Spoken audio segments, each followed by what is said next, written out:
Hi guys, it's me again, Mia, and welcome back to my channel. But if it's your first time to come here on this channel, I do encourage you to click the subscribe button down below, and of course, huwag mo na rin kalimutan na i-click yung tiny bell button for you to be notified every time that I upload a video here on this channel. So today guys, napaklik ka siguro sa video na to kasi curious ka kung ano nga ba talaga ang tampons, and nagte-trend kasi ngayon sa YouTube and sa mga iba't ibang platforms yung about sa Ladus tampons. So ngayon guys, i-review ko siya kung totoo nga ba yung rave or yung taas ng hype niya sa YouTube. So tingnan natin kung totoo ba yung mga claims nila at kung totoo ba yung mga review ng mga YouTubers. So without any further ado, let's get on to the video. So ever since nagkaroon ako ng period ko guys, ang ginagamit ko na talaga is napkin o yung pads, kasi usually naman yun yung tinda talaga sa mga grocery store, sa mga sari-sari store. Naging curious ako kasi ngayong mga nakaraang mga buwan, doon ko narinig yung about sa Ladus tampons na meron na nga daw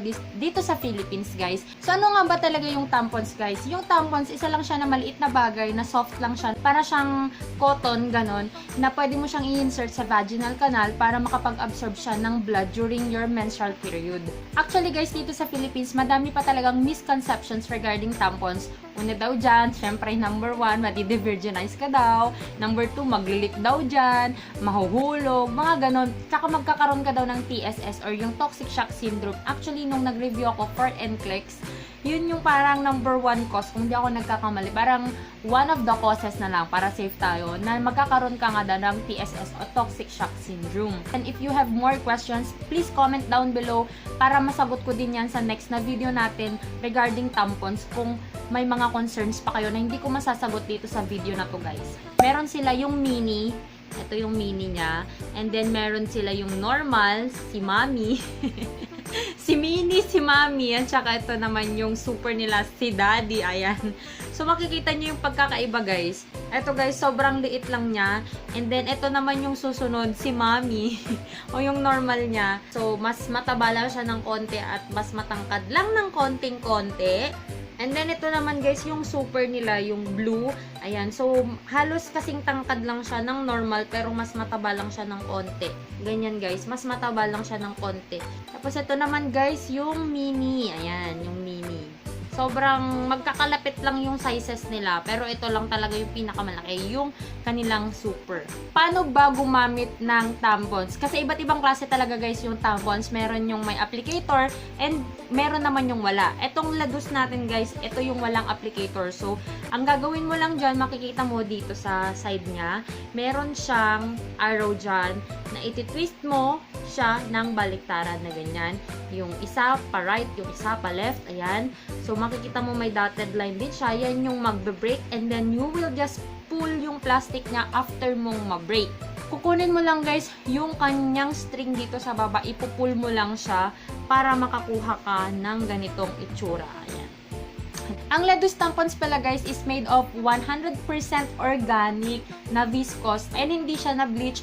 So sure na sure tayo na wala tayong chemicals na i-insert sa vajayjay natin. And wala din pala itong scent guys, unlike sa mga ginagamit natin na mga napkins. So pinag-compare ko guys ang Ladus tampons at ang napkin na usually na ginagamit natin kapag may period tayo, and pinag-compare ko kung gaano ba kadami yung ma-absorb nila na body fluid kapag meron tayong period. And guys, yung ginamit ko pala sa demo natin is the super, and yung sa napkin naman natin is the night pad din.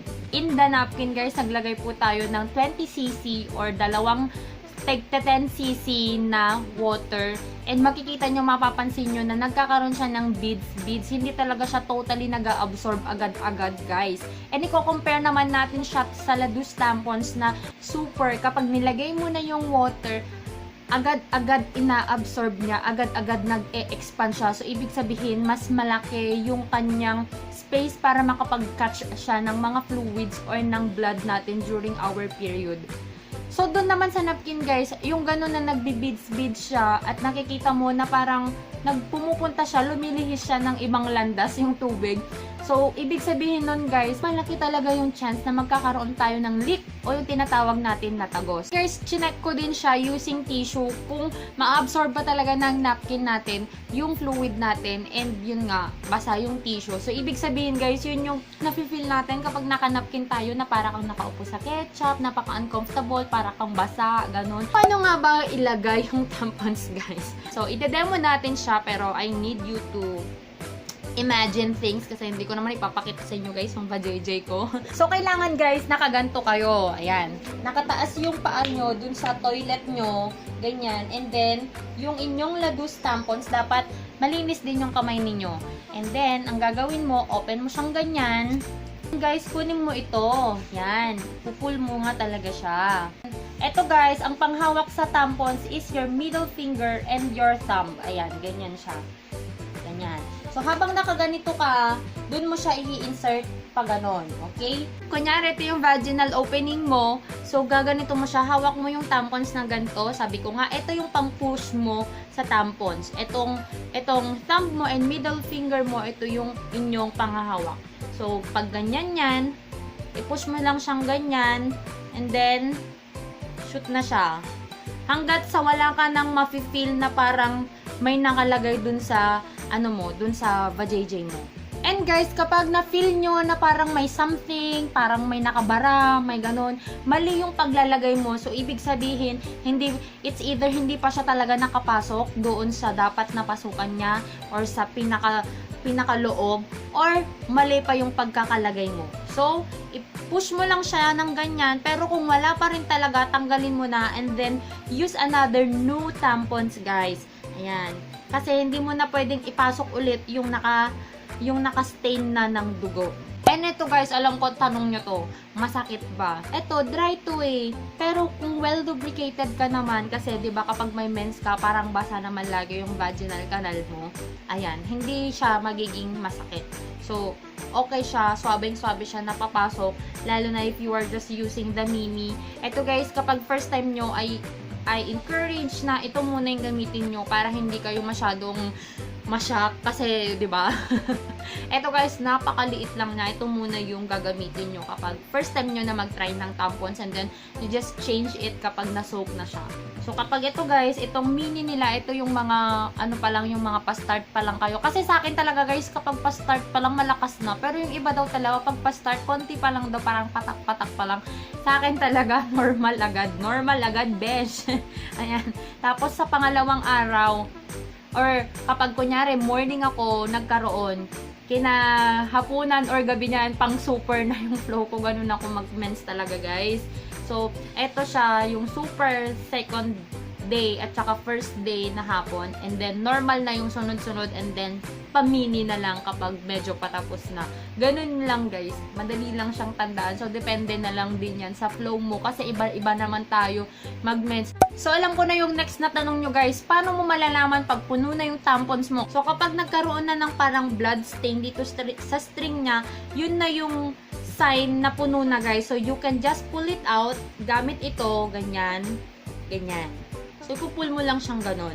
So, ano nga ba yung mga advantages ng paggagamit ng tampons? Number 1 dyan talaga guys, yung comfort. Napaka-comfortable niya na gamitin yung totoo. Yung sabi ko, kakaiba, bakit ngayon ko lang na-discover ang tampons? Kasi, napaka-comfortable niya. Hindi na ako nag-worry na, ay nako, baka may nakaganon sa likod ko na parang pads. Napaka-comfortable niya, lakad-lakad lang. Inisip ko, hala, baka matagusan ako or what. Pero wala akong katagos-tagos kahit sa panty ko. So, number 2 na advantage niya guys is makakagamit ka ng kahit anong garment. So, kahit tight fitting pa yan na dress, kahit naka-leggings ka, ganun, pwedeng-pwede.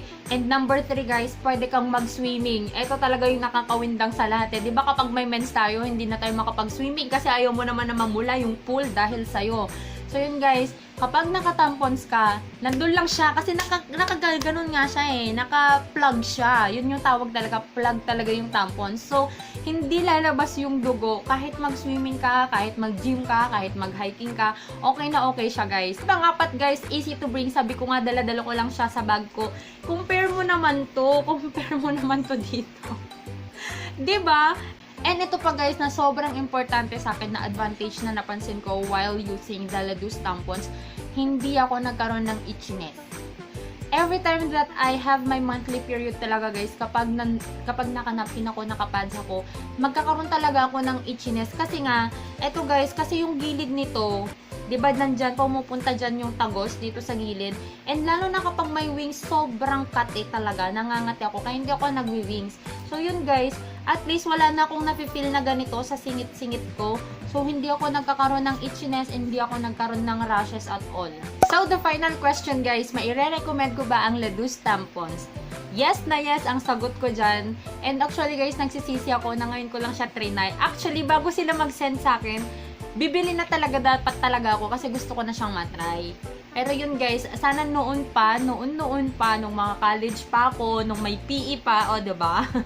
Doon ko pa sana nakilala ang tampons. Kung may mga katanungan pa kayo guys regarding tampons, you can leave your questions down below in the comment box section and I will choose na sagutin yung mga kailangan pang sagutin, yung mga hindi ko pa nasasagot dito sa video ko. I hope you enjoyed watching this video, and if you haven't subscribed to this channel yet, please do subscribe and like this video, and I'll talk to you guys on my next one. Bye! Mwah! Listen to my